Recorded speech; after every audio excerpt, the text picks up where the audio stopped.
otro, aquí te traigo algunos datos curiosos sobre la vida del comediante que quizá te ayuden a complementar lo que ocurre en ella. Bolaños nació el 21 de febrero de 1929 en la Ciudad de México. El famoso comediante estuvo a punto de no venir al mundo cuando su madre embarazada de 27 años tomó un medicamento para la gripe con quinina, que resultó ser altamente abortivo, y aunque el médico le sugirió expulsar al bebé, ella se negaría. Sus padres fueron el señor Francisco Gómez Linares, oriundo de Guanajuato, y la señora Elsa Bolaños Cacho. Ramón, el papá de esta última, provenía de Oaxaca, y su madre María, la abuela de Chespirito, era originaria de Zacatecas al igual que Elsa. Roberto tendría dos hermanos, uno 2 años mayor de nombre Francisco y otro 1 año menor llamado Horacio, quien se convertiría en su mano derecha a lo largo de toda su vida, famoso además por ser el intérprete de Godínez. ¡Que vuelve al que lo tuve! ¡Oh, paloma! En 1925, cuando sus padres estaban en el altar a punto de casarse, como de telenovela apareció una mujer diciendo que Francisco, padre de Roberto, tenía un hijo de 7 años con así la ceremonia continuó como si nada. Su padre era pintor y dibujante. Llegó a retratar a figuras tales como la esposa del expresidente Emilio Portes Gil, así como a varios mandatarios de Estados Unidos. Fallecería a los 43 años en 1935 por un derrame cerebral, cuando Chespirito tenía apenas 6 años. Su madre Elsa era prima del expresidente Gustavo Díaz Ordaz Bolaños, y a los 10 años se vio forzada a emigrar a Estados Unidos junto a su familia debido a la Revolución Mexicana. Regresaría al país una década después. Tras la muerte de su esposo, Elsa nunca volvería a casarse, y para mantener a sus hijos pudo conseguir trabajo en Petróleos El Águila, ahora llamado Pemex, como secretaria bilingüe, y posteriormente se dedicaría a la construcción y venta de casas. Desde muy chico, Roberto fue un gran aficionado a los deportes tales como box, fútbol y béisbol, los cuales también llegó a practicar. En su juventud, Roberto tuvo una pandilla de amigos que más tarde se convertiría en un club llamado Los Aracuanes, nombre sugerido por su hermano Horacio, inspirado en el personaje de un pájaro que aparece en la película de Disney, Los Tres Caballeros. En esta foto podemos ver un curioso antecedente del Chapulín Colorado, en el que un joven Roberto con un traje similar juega a los saltos mortales junto a sus amigos. Con pretexto de las fiestas del club, así como las posadas, Roberto comenzaría a escribir y hacer sketches para divertir a sus amigos. Debido a estas fiestas, también practicaría su talento para el dibujo haciendo las invitaciones. Además, también solía tocar la guitarra en las reuniones, aparte de organizar eventos deportivos con otras pandillas para demostrar quiénes eran los mejores. Estudió ingeniería en la UNAM, pero tras 2 años de carrera decidió que no era lo suyo y la abandonó. Y seguía trabajando en una agencia de publicidad llamada Darcy, donde se convenció de su pasión por la escritura. A los 22 años, en 1951, es cuando conoce a la que se convertiría en su primera esposa, Graciela Fernández, prima de uno de los miembros de su club. Ella tenía solo 15 años, por lo que después de varios años de noviazgo se casaron en 1956. Con Graciela procrearía 6 hijos a lo largo de poco más de una década. Graciela, Cecilia, Teresa, Marcela, Roberto y Paulina nacida en 1969. A estos dos últimos se les pudo ver en diversas ocasiones actuando dentro del programa homónimo de su padre. Me envió a recoger un terno que habían andado arreglando. En eso estoy precisamente. El Chapulín Colorado. ¿Qué andas haciendo aquí? Eso es lo que te pregunto yo a ti. Si bien a Chespirito le gustó Florinda Mesa desde que la conoció en 1968, cuando ella tenía 19 años y él 39, no sería hasta una década después, en 1978, que tendrían un primer encuentro romántico dándose un beso en un hotel mientras estaban de gira. Según contó en una entrevista, a pesar de haber comenzado su relación con Florinda en 1978, el comediante no se divorciaría de Graciela Fernández hasta un poco tiempo antes de casarse con Florinda, debido a que se le había olvidado que seguía casado. Sí, tú. Ah, vale. Finalmente se casaría con Florinda Mesa en el año 2004, luego de casi 27 años de vivir en unión libre. Para finales de los años 50, Roberto comenzó a trabajar como guionista para el programa de radio Cómicos y Canciones, donde debutaron los comediantes Marco Antonio Campos y Gaspar Enañe, mejor conocidos como Viruta y Capulina. Posteriormente se volvería un colaborador recurrente del productor y director Agustín P. Delgado, mismo que al sorprenderse del talento de Bolaños para la escritura, le dijo que era como un Shakespeare, aunque luego corrigió diciendo que más bien era un Shakespearito, refiriéndose a su corta estatura de 1,62. Roberto adoptaría dicho apodo que eventualmente se castellanizaría como Chespirito. Con Agustín Delgado, Chespirito llegaría a escribir más de una decena de películas protagonizadas por Viruta y Capulina a lo largo de los años 60. Además, también llegaría a escribir para otros actores y comediantes como los Polivoces, Tintán, entre otros. Su incipiente carrera como guionista de cine llevaría a Roberto a debutar como actor dentro de la película Dos criados malcriados, ya que incitado por los mismos Zenaina y Campos, interpretaría el papel de villano. Lo importante es la caja fuerte. Después de esto seguiría interpretando personajes menores en distintas películas hasta protagonizar sus propios proyectos a finales de los años 60. Para 1968, Viruta y Capulina se habían separado. Mientras tanto, Roberto continuó un tiempo escribiendo y actuando para este último. Sin embargo, Capulina reprendería a Chespirito diciéndole que no quería que el público lo viera como un Viruta de segunda clase, ni mucho menos tratara de robarle el foco. Esto hizo que Bolaños cortara lazos con Zenaina y eventualmente decidiera crear su propio programa. Contrario a lo que mucha gente cree, Chespirito no siempre fue hincha del Club América, sino que irónicamente más de la mitad de su vida fue aficionado al Guadalajara. Por lo mismo, para la película del Chanfle trató de hablar con los directivos de ambos equipos para mostrar un encuentro entre ellos dentro de la película. Pero mientras los del América lo recibieron con los brazos abiertos, los del Club Deportivo Guadalajara no solo se negaron, sino que además no lo trataron muy bien que digamos. Esto daría pie a que Chespirito comenzara a alentar a su equipo rival, que además era el equipo de la compañía para la que trabajaba. Aparte de las famosas series de TV, Chespirito también incursionó en otros ámbitos a lo largo de su vida. En el 79, luego de una década de dedicarse únicamente a la televisión, regresaría a escribir un guión cinematográfico con El Chanfle, dirigida por Enrique Segoviano, mientras su secuela El Chanfle 2 sería escrita y dirigida por el mismo Roberto. Tony Don Ratero, Charrito y Música de Viento, todas protagonizadas por él, y usualmente con la compañía del reparto del Chavo del Ocho, a excepción de Carlos Villagrán y Ramón Valdés. También produjo algunas películas a finales de los 90 como Elisa antes del fin del mundo y La Primera Noche. Además de esto, Chespirito también escribió, produjo y protagonizó 6 obras de teatro, entre ellas una adaptación de Pinocho llamada Títere en 1984 y la popular 11 y 12 de 1992, que duraría más de una década en cartelera. En sus últimos años, Chespirito regresaría a dedicarse a la escritura, publicando 3 libros: El diario del Chavo del Ocho, su autobiografía titulada Como sin querer queriendo, así como un libro de poemas. Sería reconocido también por haber compuesto 72 obras musicales a lo largo de su carrera, no solo de sus programas, sino también de algunas películas y telenovelas. También habría trabajado dibujando cómics durante un tiempo en su juventud. El primer programa de Chespirito en la televisión sería al lado de Rubén Aguirre, en 1968, a quien conoció en la televisora del Canal 8 porque producía un programa llamado Sábados de la Fortuna, mismo donde hizo su debut el Ciudadano Gómez, un sketch y posteriormente un programa en el que Bolaños interpretaba a un hombre que luego de tener un accidente, en el que perdía la memoria, trataba de ayudar a la gente. El programa sería prácticamente cancelado con solo 3 episodios. Sin embargo, Chespirito lo retomaría en 1994 de nuevo sin mucho éxito. Otro sketch que apareció en Sábados de la Fortuna fue el de los supergenios de la Mesa Cuadrada, el cual en 1970 se convertiría en un programa unitario reuniendo ya a Rubén Aguirre, Ramón Valdés y María Antonieta como parte de su elenco, en el que inicialmente se encargaban de leer supuestas cartas del público. Con el tiempo se irían agregando sketches dentro del programa, el cual finalizaría a mediados del 71 para dar paso al programa Chespirito, el cual estaba formado únicamente por sketches. Roberto conocería a Ramón Valdés en 1968 al actuar juntos en una película llamada El Cuerpazo del Delito, estrenada en 1970, al lado de Angélica María y Mauricio Garcés. Ahí se volverían buenos amigos, por lo que Chespirito no dudaría en invitarlo a participar en los supergenios de la Mesa Cuadrada. A Florinda Mesa la conoció porque conducía y actuaba en un programa en vivo llamado La Media Naranja, en el que interpretaba el personaje de una estereotipada mujer chismosa de lavadero. Entonces, cuando le preguntaron a Roberto por alguien que cubriera un papel, la señalaría a ella asegurando que era buena actriz, aún sin siquiera conocerla. Posteriormente, convencido de su talento, la invitaría a actuar en sus programas. El Chapulín Colorado sería creado por Roberto dentro del programa de La Mesa Cuadrada como uno de los sketches. Sin embargo, el Chavo del Ocho no aparecería sino hasta la llegada del programa Chespirito en 1971, luego de que Rubén dejara el elenco para irse a trabajar al Canal 2.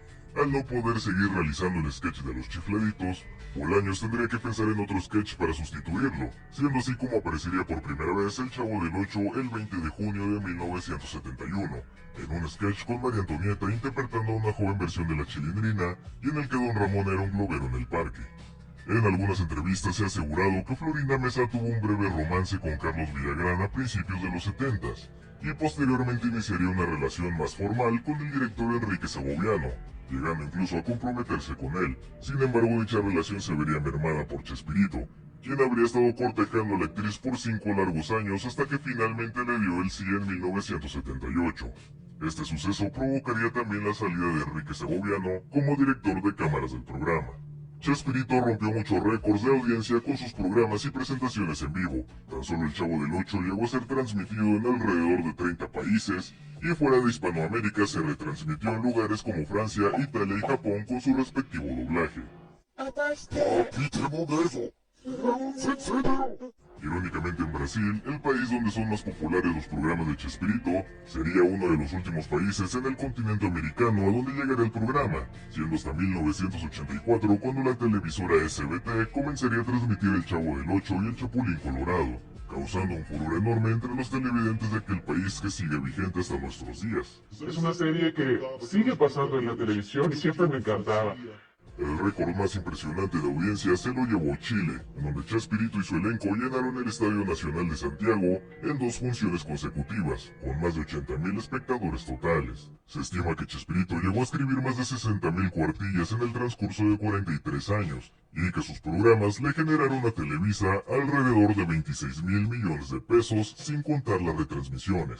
Roberto fumaría durante 40 años de su vida, hasta que decidió dejarlo en 1994, cuando ya era muy tarde, pues este mal hábito le provocaría un enfisema pulmonar. Después de esto, en varias entrevistas aseguró que fumar fue uno de los mayores errores de su vida. A pesar de que Florinda fue el amor de su vida, Chespirito le dejaría los derechos de todos sus programas y personajes a su único hijo varón Roberto Gómez Fernández, quien se encuentra al frente del grupo Chespirito. Aún así, sus demás hijas reciben un porcentaje de las ganancias que genera la empresa. A Chespirito le insistieron a hacer un disco con las canciones que había compuesto para el programa. Sin embargo, cuando por fin le convencieron de hacer un primer disco en 1976, ocurrió la particularidad de que no se podía usar el personaje de Kiko en las canciones, debido a que poco antes Carlos Villagrán había firmado un contrato exclusivo con otra disquera para hacer un disco solamente de Kiko, siendo esta la razón por la que su personaje no aparece en ningún disco con la vecindad. Este sería el inicio del fin entre la relación de Chespirito con Carlos Villagrán. Tal como muchos saben, el Chavo del Ocho se llamó así debido a que a un inicio fue transmitido por el Canal 8. Sin embargo, cuando la televisora se fusionó con Telesistema Mexicano, formando lo que hoy se conoce como Televisa, y pasó a transmitirse en el Canal 2, Emilio Azcárraga Milmo pretendía que el programa pasara a llamarse El Chavo del 2, e incluso se llegó a hacer publicidad con dicho nombre. Sin embargo, Chespirito se negó rotundamente a renombrarlo como tal, por lo que a partir de 1973 el nombre mostrado en la introducción pasaría a decir únicamente El Chavo, por la que eventualmente Roberto tendría que justificar en un episodio que el personaje se llamaba así porque vivía en el apartamento número 8. Pues toda la gente cree que tú vives en el Brasil. Yo vivo en el 8, por eso me dicen el Chavo del 8. Para 1974, el éxito del Chavo y el Chapulín fueron tales que comenzaron a tener también sus propios cómics, los cuales durante mucho tiempo fueron escritos por Horacio, el hermano de Chespirito. Luego de la salida de Ramón y Carlos del elenco, los personajes de Don Ramón y Kiko continuaron apareciendo en las historietas sin problema. Mike Reiss, productor y escritor de Los Simpson, ha llegado a confirmar que el personaje del abejorro fue inspirado principalmente en el Chapulín Colorado, ya que cada que él y otros miembros del crew le cambiaban a Univision, siempre estaban pasando su programa, cosa que utilizaron también como chiste dentro de Los Simpson, en donde cada que cambian al Canal 8 está el programa del hombre abejorro, con chistes de pastelazo, aunque el traje que utiliza está inspirado en realidad en un sketch de SNL. Gracias a su trabajo como escritor, Chespirito logró publicar un libro de poemas escrito por su madre Elsa, titulado Luz y Sombra, que dedicó a sus 3 hijos. El 28 de mayo de 2011, Chespirito abrió su cuenta oficial de Twitter, ahora conocido como X. En un solo día conseguiría 170,000 seguidores, y hasta antes de su muerte habría conseguido más de 6 millones en total. En un inicio, Roberto le ofreció a diversos actores y comediantes el papel del Chapulín Colorado, pero debido a que todos lo rechazaron, no tuvo de otra más que interpretarlo él mismo. Roberto, luego de estrenar El Chapulín Colorado, apenas pasaron un par de semanas cuando escuchó a la gente en la calle decir su famosa frase, no contaban con mi astucia. En 2007, el comediante creó la Fundación Chespirito, la cual ayudaba a niños de escasos recursos para que tuvieran una buena salud y educación, además de hacer diversas activaciones con distintos fines como combatir la obesidad infantil. Todos los niños tenemos derecho a ser chavos más sanos. Frente a la fundación se encontraba su hija Marcela. Para el año 2011 ya habían ayudado a cientos de miles de niños en todo el país. Sin embargo, desde el año 2020 se dejó de ver en redes sociales la actividad de la fundación, por lo que desconocemos si siga funcionando. En 1973, Chespirito sufriría un accidente en el set de grabación del Chapulín Colorado, en el que una bala de salva le impactaría en la mano izquierda, teniendo que ser intervenido de urgencia en el hospital. Dicho suceso le haría perder para siempre casi toda la sensibilidad en sus dedos medio e índice. Por esta misma razón, durante mucho tiempo tendría que escribir los libretos a mano al no poder usar la máquina de escribir. En su época como escritor para Viruta y Capulina, luego de haber interpretado algunos personajes menores junto al dúo cómico, Chespirito experimentó un primer acercamiento con la fama, o al menos eso fue lo que pensó en un inicio, cuando al salir de Televicentro un montón de chavos se le acercaron de manera intensa a pedirle autógrafos, incluso empujándolo. Pero aquello que Chespirito vio como algo emocionante pronto cambiaría al darse cuenta de que todo habría sido un truco para robarle su cartera. A finales de los años 50, Chespirito se hizo de un Studebaker Coupé modelo 1942, al cual como parte de una especie de premonición, bautizaría como el Chapulín, no solo por su color verde, sino además porque le fallaba la suspensión, lo que provocaba que el auto saltara con cada pequeño tope o bache que pasaba. El primer lugar que Roberto visitaría fuera de México sería El Salvador, luego de que contrataran a Viruta y Capulina para hacer presentaciones en dicho país. Según contó Bolaños en su autobiografía, su tío Gustavo Díaz Ordaz era una persona muy simpática, a quien le gustaba contar chistes y cantar acompañado de la guitarra. Aún así decidiría alejarse de él cuando supo que había ganado la presidencia, por temor a que lo acusaran de usar sus influencias para beneficios propios. Paulina y Roberto Gómez Fernández han sido los hijos de Chespirito que más se involucraron en la carrera de su padre. Ambos llegaron a aparecer en muchos de sus sketches de los años 80 y 90. Además, Roberto Jr. habría hecho sus pininos en el medio artístico, editando sus programas y posteriormente como asistente de dirección. Ellos son también los productores y escritores de su serie biográfica.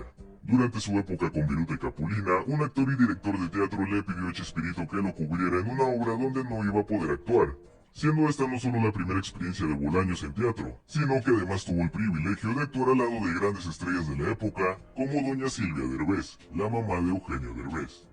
Por cierto que Eugenio ha contado en varias ocasiones cómo Chespirito le envió una carta para levantarle el ánimo tras el fracaso de su telenovela cómica No Tengo Madre de 1997, felicitándolo además por atreverse a hacer algo diferente. Hiciste algo sumamente valioso, intentar algo nuevo. Quien no tiene valor para hacer esto, que se quede en ese vasto terreno de la mediocridad. El mismo Chespirito contó en su autobiografía que las rencillas entre Viruta y Capulina comenzaron por este último, quien al ganar más popularidad, de manera arrogante le diría a Viruta que como la gente se ría gracias a él, debería llevarse un porcentaje de ganancias más alto. A pesar de que Viruta aceptó el trato, eventualmente este comportamiento egocéntrico de Capulina terminaría por separar a la pareja de comediantes. Cuando Capulina continuó sus shows en solitario, más de una vez llegó a discutir con Chespirito por ponerle chistes a otros actores que no fueran él, ya que buscaba ser el único que destacara en sus rutinas humorísticas, algo con lo que Chespirito no concordaba, quien entonces llegó a pensar que si tuviera su propio programa, buscaría hacerse de los mejores comediantes para que todos pudieran aportar algo. Luego de renunciar para Capulina, Chespirito seguiría escribiendo durante un tiempo para otros programas como Alegrías Musicales Adams, con César Costa y Alejandro Suárez, quienes se volvieron sus grandes amigos. De todos los personajes populares de Chespirito, el Dr. Chapatín sería el primero en ser creado, y si bien hizo su debut en los Supergenios de la Mesa Cuadrada, en un inicio había sido pensado para participar en un programa muy distinto llamado El Hotel de Kipi, protagonizado por la actriz Kipi Casado, producido por su esposo Sergio Peña y escrito por Chespirito. En él aparecería el personaje de un anciano interpretado por el actor Arturo Cobo, que eventualmente fallecería dentro de la trama, pero el actor nunca llegaría a la grabación del piloto, por lo que Roberto debió suplirlo consiguiendo una peluca y bigotes blancos, además de unos lentes antiguos. Sin embargo, tras escribir el segundo episodio del programa, este sería cancelado debido al embarazo de Kipi Casado, que era de alto riesgo. El haber practicado boxeo en su juventud habría dejado a Chespirito con el tabique nasal bastante chueco, causando que solo pudiera respirar por su fosa nasal izquierda. En el transcurso de los años trató de corregirlo con un par de cirugías, pero sin éxito. No sería sino hasta el año 2000 que se sometería a una tercera cirugía que finalmente le haría poder respirar normalmente. Esta experiencia lo haría reflexionar sobre dicho deporte, del cual con el paso de los años se alejó, ya que llegó a la conclusión de que era muy primitiva y salvaje, puesto que a diferencia de otros, lo único que buscaba era hacerle daño a otro ser humano. Lo mismo llegó a pensar de la tauromaquia. En 1966, Horacio Gómez, hermano de Chespirito, perdería al menor de sus hijos, Eduardo, con apenas 4 años, debido a que se había tragado un objeto que se desvió hasta alojarse en un pulmón, por lo que fallecería durante una intervención quirúrgica. Según el mismo Roberto, después de esto fue testigo de cómo su hermano se llenó de canas en tan solo un par de meses. Chespirito detestaba a los cronistas de fútbol, ya que según él, por lo menos los de su país, alentaban las actitudes antideportivas, además de que no sabían expresarse y mucho menos sabían de fútbol. Por lo mismo metía muchos chistes sobre esto dentro de sus programas, al igual que con los árbitros. Sí, bueno, pues critico a los de acá, ¿eh? Porque no saben hablar, porque no saben ver, porque cometen muchos errores, no conocen bien de fútbol. En mayo de 1968 le diagnosticarían un tumor canceroso en el páncreas a su madre, quien fallecería el 22 de diciembre de ese mismo año en casa de su hijo Francisco. Horacio Gómez fallecería en noviembre de 1999 de un paro cardíaco, y su hermano mayor Francisco tan solo un año después, en agosto, por la misma causa. A pesar del éxito que fue Los Supergenios de la Mesa Cuadrada, Chespirito decidió terminarlo poco después de un año, no solo porque no le gustaba tener que burlarse de otros artistas y personajes famosos, sino además porque sus chistes resultaban bastante temporales, así que solo funcionaban para la fecha en la que salía el programa, y de no ser así no se entendían o hasta le podían causar problemas. Chespirito conocería a Carlos Villagrán porque este, a pesar de ser fotógrafo, comenzaba a hacer sus pininos en la televisión actuando en un programa que Rubén Aguirre animaba. Y sería en una fiesta de estos mismos donde vería el talento de Villagrán para la comedia, en un acto que ofrecieron donde Rubén se hacía pasar por ventríloco y Carlos hacía de un muñeco llamado Pirolo, que hablaba con los cachetes inflados. El primer país donde se transmitiría el Chapulín Colorado fuera de México sería Guatemala. Posteriormente sería transmitido en Puerto Rico y República Dominicana. Valiéndose de su vasectomía realizada en 1969, con su creciente popularidad en la televisión, Chespirito no tardaría mucho en engañar a Graciela con innumerables mujeres que lo topaban buscando algo más que un simple autógrafo, en las giras que hacía con el elenco de la vecindad. Con la creación de Televicine en 1978, el productor Valentín Pimstein le ofreció a Chespirito que la primera película que produjeran debería ser protagonizada por alguno de sus personajes. Sin embargo, Roberto se negó rotundamente en llevar al Chavo y al Chapulín a la pantalla grande por varias razones. Algunas de ellas eran que no quería que la gente lo viera en una pantalla tan enorme, puesto que notarían de más sus arrugas cuando interpretara al Chavo, además de que le resultaba muy difícil poder hacer algo muy diferente fuera de la vecindad, y pensar que si hacía lo mismo que en la televisión, entonces nadie le iba a querer ir a ver. Por parte del Chapulín Colorado pensó que para lograr los efectos que solía utilizar, pero con la calidad que se requería, habría que conseguir una inversión descomunal, lo cual resultaba imposible para una película mexicana. Así que decidió hacer algo completamente diferente basándose en el deporte de sus amores y del gusto de toda Latinoamérica, el fútbol, siendo así como nacería el chanfle. En esta película colaboraría por primera vez Raúl El Chato Padilla, quien tras la partida de Don Ramón pasaría a formar parte de la vecindad como Jaimito el Cantero. En 1977, Carlos Villagrán citaría a Chespirito en un Vips para darle a conocer que quería probar suerte por separado con el personaje de Kiko, y quería su autorización para hacerlo. Según cuenta Roberto en su biografía, aceptó, y cuando Villagrán le pidió un consejo, este le diría que no se quedara solo con el personaje de Kiko, sino que lo dosificara interpretando a otros personajes distintos, consejo que no siguió muy al pie de la letra. A pesar de que la película del Charrito se estrenó en 1984, esta se había filmado incluso antes que el Chanfle 2, siendo además el debut de Chespirito como director de cine. Sin embargo, debido a que a Emilio Azcárraga no le gustó, pidió que se reeditara y que fuera estrenada directo en televisión, a lo que Chespirito se negó, por lo que se quedaría enlatada. Esto mismo hizo que el propietario de Televisa no quisiera dejar a Chespirito dirigir la secuela del Chanfle. Sin embargo, luego de que el comediante amenazara con que no dejaría que nadie más la dirigiera, no le quedó de otra más que aceptar. El Chanfle 2 sería un éxito en taquilla, lo que permitió poder estrenar Charrito en el cine con un éxito similar. En 1991, el mismísimo Pelé le llamaría a Roberto para invitarlo a filmar una película con él. Sin embargo, él esperaba que apareciera con el personaje del Chavo, cosa a la que de nuevo se tuvo que negar debido a que no quería llevar al personaje al cine y mucho menos ahora que estaba más grande de edad. Según contó Chespirito, a finales de los años 70, Carlos Villagrán buscaría a Emilio Azcárraga pidiéndole un programa en solitario para el personaje de Kiko. Este lo consultaría con Roberto, quien como único requisito pediría que se le diera el crédito como creador del personaje, tal como lo haría con María Antonieta años más tarde. Solo que en este caso Villagrán se negó alegando que el personaje era suyo y posteriormente lo demandaría, en una batalla que perdió bastante rápido puesto que él mismo había firmado años atrás un papel donde admitía que Chespirito era el único propietario del personaje. ¿El tuyo personaje de Kiko o es un trabajo de todo gracias a Chespirito, todo gracias a él? Él es el que él escribe el programa, él lo dirige, él es dueño de todos los personajes, todo. Para nosotros ponemos nuestro granito de arena, pero con mucho cariño. Roberto conoció a Edgar Vivar por la recomendación de su amigo Nacho Brambila, cuando se encontraba buscando a alguien que pudiera interpretar al casero de la vecindad.